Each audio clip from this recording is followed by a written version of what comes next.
Hey everybody, and welcome back to another Max Velocity weather forecast. And in today's forecast, we'll be breaking down multiple big storms that'll be coming to the United States next week, and these storms will bring a variety of problems, including more severe weather for much of the southern and central plains, and even perhaps back through the Midwest and the Dixie Alley. In addition to this, we'll be watching for another shot of cold air, and as well as a lot of rainfall that could lead to some flooding, especially back down in the southern plains. I'll be giving you the latest breakdown on everything that you need to know in this forecast, and let's begin first with what's happening right now in the United States today that'll lead to these large storms. And as of now, we have a lot of interesting weather happening. Back over in the Northeast, we have that low pressure system that is spinning just off to the east really of Maine, and this is still bringing some snow showers right now to many areas in New England. Overall, there is a lot of cloud cover as well across many areas, anywhere from the Ohio Valley back into the Northeast. But as this low pressure system moves further off to the east, that should allow for at least some more clearing and as well as some sunny skies as we go into the weekend. And by the way, the solar eclipse weather in the Northeast looks fantastic. We'll have a breakdown on the solar eclipse as well here in just a few minutes.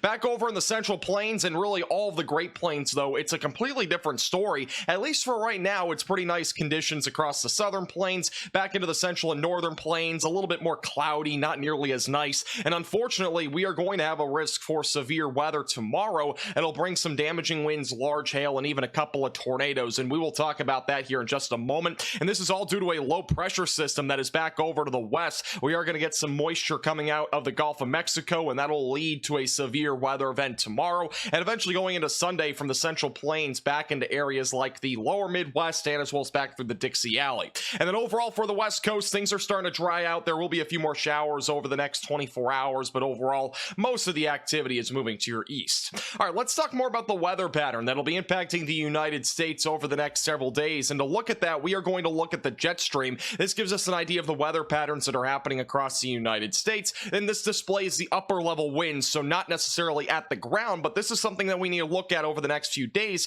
because we have some interesting features here in the United States. One of which is a low pressure system that's back over in the Northeast. We also have a high pressure system in the Great Plains, and this might look familiar, but this is an omega block pattern, believe it or not. We have these a lot more during the summer when we have those really strong ridges that bring lots of heat and warm air to much of the country. This is not really going to do that, even though it's a little bit warmer than average for many areas. It's not going to be oppressively warm, for example, across the entire country. It's just going to be slightly above average. But really what we're watching for over the next few days is this low pressure system back over on the West Coast. And as we go into Saturday into Sunday, this will eject over the Rocky Mountains and bring the risk for severe weather, and this will be a negatively tilted trough. Usually these bring the greatest risk for severe weather. In this case, it's not really going to bring that significant of a severe weather event though, and the main reason why, and I'll talk about this in a few minutes, is mainly due to the fact there's not going to be a really significant moisture pull, so we're not going to have a whole lot of moisture in the central and southern plains. The other problem is that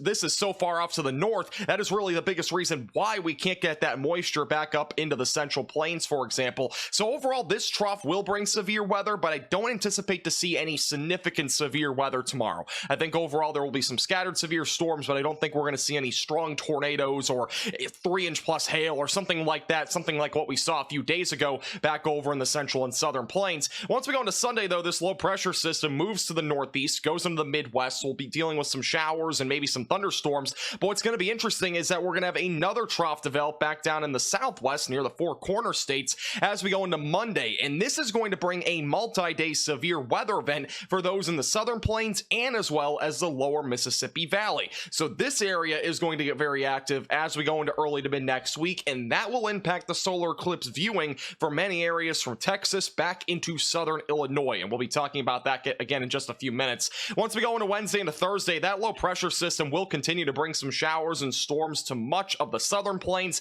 and as well as the lower Mississippi Valley, but by the time we go into Friday, this system will move quickly to the Northeast, and eventually we'll be done with that, and we'll be drying out most likely for next weekend. And with all that being said, I do want to give you a quick disclaimer that there will be multiple days of severe weather beginning Saturday, going all the way through Tuesday and Wednesday of next week, and we are going to break down each day individually for you here over the next couple of minutes. And we are going to begin with scary storms Saturday, which hopefully the storms aren't too scary for tomorrow. Right now we do have a slight risk for severe weather for Nebraska and Kansas, in addition addition to this, we do have a marginal threat that goes from Nebraska as well back down into central parts of Oklahoma. That does include Tulsa, by the way. Overall, this is a 1 out of 5 and 2 out of 5 on the severe weather scale, so again, a low to medium risk overall. Main concern will be damaging winds and large hail, especially in the slight risk area, which is that yellow shaded area, but there will be a chance for a couple of brief tornadoes. We may be going live tomorrow, so make sure that you are subscribed to the channel. Once we go into Sunday, the risk overall will start to die down. We're not really going to have much severe weather out of this particular storm,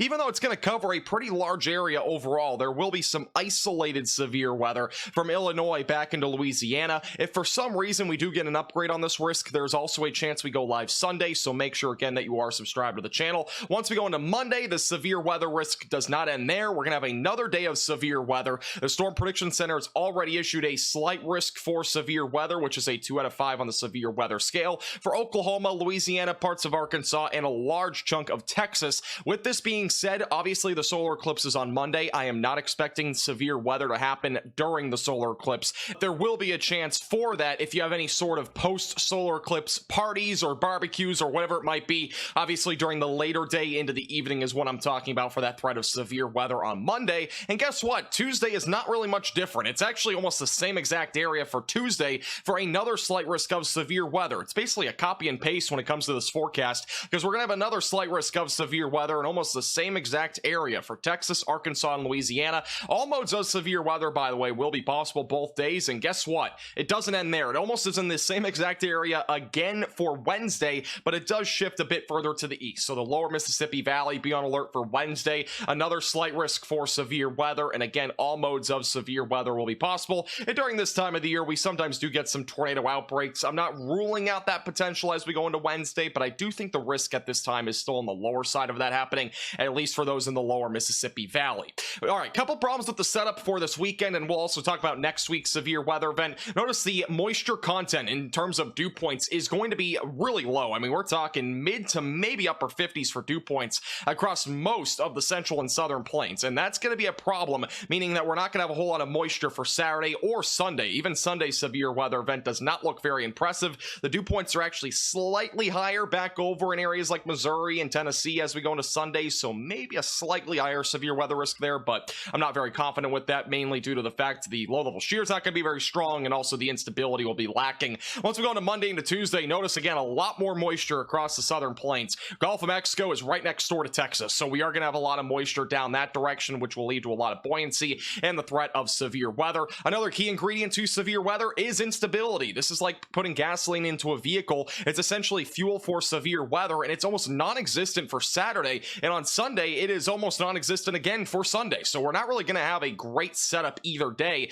but once we go into Monday, Tuesday, and Wednesday, a much better setup for severe weather will exist all 3 of those days. So overall, again, a greater risk of severe weather is again going to be expected for Monday through Wednesday. Here's the timing for tomorrow evening. This is 3 o'clock. We'll have some severe storms firing up across southern Nebraska. Main concern will be large hail, damaging winds, but a couple cells will fire off across Kansas. I do think we'll have a slightly higher tornado risk with these particular storms around 5 to 7 o'clock tomorrow evening. So again, we may go live tomorrow. Just make sure you're subscribed to the channel. That is definitely a possibility. A few storms will fire up back down in Oklahoma right around dinner time tomorrow, so be mindful. Showers, thunderstorms, some lightning will be in the vicinity, some small hail or gusty winds, or perhaps even a brief tornado possible down that direction. By the time we get closer to 8, 9, 10 o'clock, these storms are really weakening out overall. Might still be an isolated severe storm back down in Oklahoma, but it's not going to be very impressive in terms of a risk, and then a few showers on the backside of that as we go into Sunday morning. Now here's the future radar going into Sunday into Monday, so some showers and storms will be possible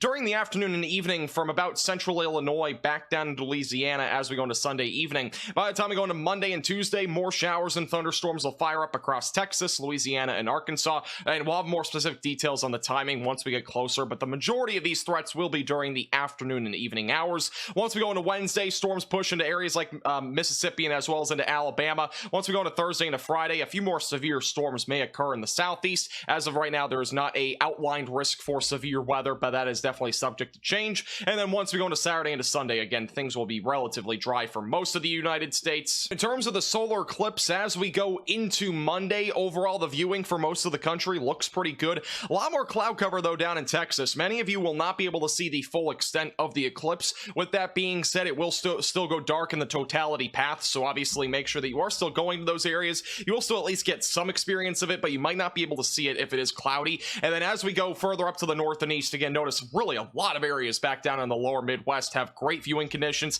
mostly sunny, and then back into northern New England, that'll be the best place with very little to zero cloud cover due to that exiting trough, and that'll allow for some ridging, leading to some less cloud cover. Thank you so much for watching. Make sure to like the button down below and subscribe if you've not already.